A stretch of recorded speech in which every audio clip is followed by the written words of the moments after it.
Hi అండి అందరికీ అయితే ముందుగా అయితే శ్రావణ శుక్రవారం రెండో వారం అయితే అందరికీ అయితే శుభాకాంక్షలు అండి. మార్నింగ్ అయితే పూజ అయితే కంప్లీట్ అయిపోయింది. ఎర్లీ మార్నింగ్ అయితే లేచాను. ఇంకా వారాలు ఉన్నప్పుడు కంపల్సరీ అయితే ఎర్లీ మార్నింగ్ అయితే పూజ అయితే కంప్లీట్ అయిపోతుందండి. అమ్మవారి దీవెనలు నాతో పాటు మీ అందరికీ ఉండాలని అయితే మనస్ఫూర్తిగా కోరుకుంటున్నాను. ఇంక ఈ వారం అంతా కూడా అమ్మవారి ధూపదీపాలతో చాలా వైభవంగా అయితే కనిపిస్తూ ఉంటుందండి అందరి ఇళ్లలో కూడా. అయితే అమ్మవారికి నేను ఈ వారం ప్రసాదంగా అయితే నిమ్మకాయ పులిహార అయితే చేశానండి. వరి నూకుతో అయితే పులిహార చేశానండి. అదే అండి బియ్యం నూకు ఉంటుంది కదా, దాన్ని మనం బాగా అయితే పసుపు కొంచెం నూనె అలాగే వేసేసి ఈ వరి నూకలోనే కొంచెం 4-5 నిమ్మకాయలు అయితే మనం బాగా పిండేసుకొని మనం పులిహార పోపు వేసుకున్నట్టే పోపు వేసుకోవాలండి. చాలా బాగుంటుంది, కమ్మగా ఉంటుంది కూడా.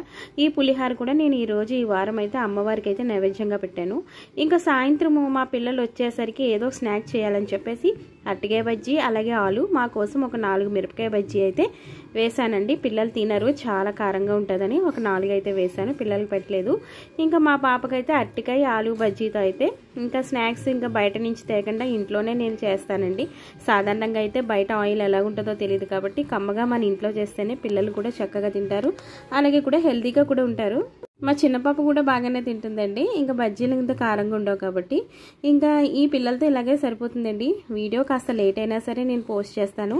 నా వీడియోని అయితే ఇలాగే సపోర్ట్ చేయాలని అయితే అనుకుంటున్నాను. నా వీడియోని కొంచెం సబ్స్క్రైబ్ చేసుకోండి. మరికొన్ని సరికొత్త వీడియోలతో అయితే మీ ముందుకు వస్తానండి. థ్యాంక్ యూ అండి. Thank you so much.